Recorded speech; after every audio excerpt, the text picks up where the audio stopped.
I got to get into negotiating what happened with one of my clients. And we were literally $5,000 away by putting a deal together.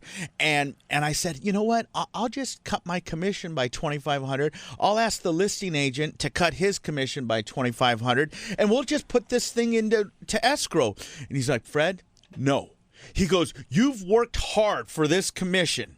You've worked really hard for this commission. I do not want you to cut your commission. I want that money to come specifically out of the seller's pocket. And so this guy was like very adamant about that. But one thing that I can tell people is think Donald Trump, all right? I'm not a political guy, but just think about the way he would negotiate, right? And let's talk about that.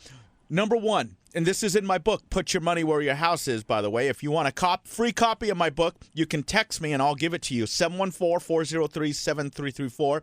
714-403-7334. But number one is the first person to show emotion loses, right? In any negotiation. And number two, the person who cares the least always wins.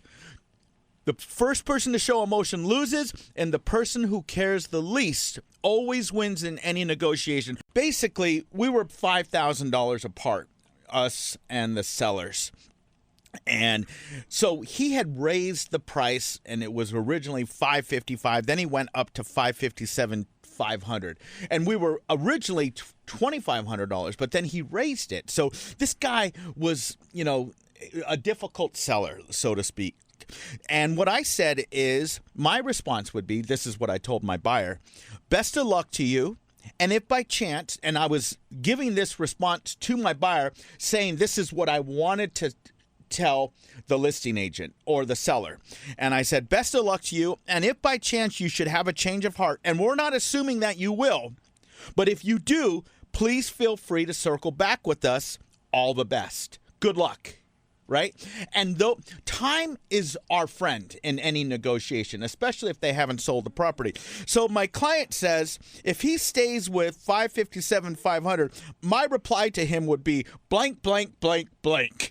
And we can't say that on the radio. And I said, well, the seller, uses the techniques, and he said, well, I have a full price offer coming on Thursday. And this was before I went to the river and went river rafting. And then, of course, he never got that full price offer. So he restarted negotiating with us again. And then I said, yeah, he's stuck at $557. I told him if he has a change of heart, to let me know. I offered to chat on the phone, and he said, nope, text was fine. So I wished him the best. And I was about to ask him what happened to his full price offer with the other realtor that was going to be bringing him an offer, but I didn't need to go there. I sure felt like it, though, right? And then he goes, so he reneged on a price and raised the price. He's a poster child for not acting in good faith. Yeah, I get it. This happens in any negotiation. And then I said, these people come to their senses, quote unquote, down the road. I've been through these negotiations thousands of times, and you just have to give it time. Time is your friend in this scenario. And sometimes by waiting a month or 3 weeks, their whole attitude changes. I've gotten some of my best deals by being patient and kind, and even though the seller and the listing agent were complete jerks and they didn't deserve my kindness. But I still kept it professional. And he goes, yes, I agree. But here's the deal. I adhere to this without exception. When negotiations stall or die, and then they come back to mama, so to speak, they will pay a heavy price to mama for those shenanigans. And I said, sure, you can offer a lower price 100%. The two things that I've learned in negotiating is, number one, the first person to show emotion loses. And number two, the person who cares the least always wins. And he says, my buyer says, totally agree. And I just said, let time be our friend. And he goes, will do. Thank you. And I said, you're welcome. Time is your friend. Time is your friend. These guys aren't going to sell the property at the price that they're asking. We'll come back. I'll circle back with the seller and the listing agent in 3 or 4 weeks. And I'll say, hey, bro, have you had a change of heart yet? And 1 out of 4 of them actually will have a change of heart. 25% are my numbers because this is a technique that I use, and it works wonderfully. And I've saved some people 10% on the price just by waiting literally 3 weeks. It was a $1.1 million house. I never forget. I saved this guy like $83,000 or whatever it was.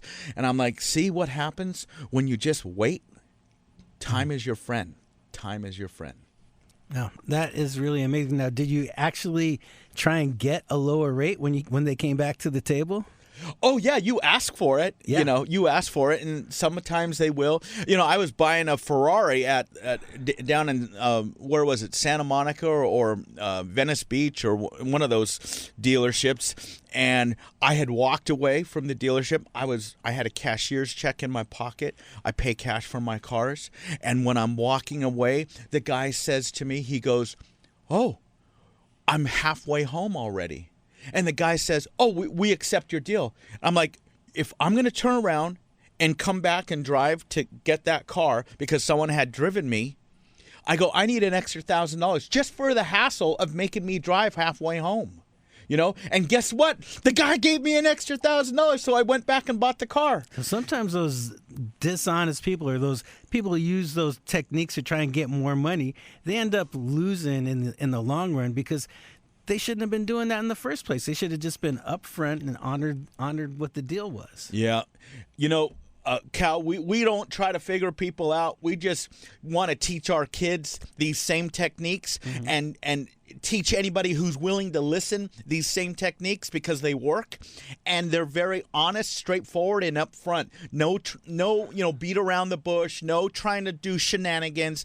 It's just time. Time is your friend. And the words that I love, change of heart. Change of heart. If the seller should have a change of heart, we're not assuming they will, but if they do, I'm a good person to help negotiate for you. I love this stuff. It's in my blood. I can't help it. It's what I do.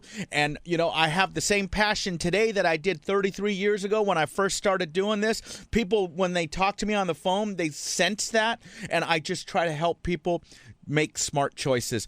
Hi, it's Fred Solomon. We have a new YouTube and TikTok channel called the Solomon Free Money Hour. Like, subscribe, follow, turn on alerts, and you're going to learn some really good stuff that we talk about on the radio each and every week.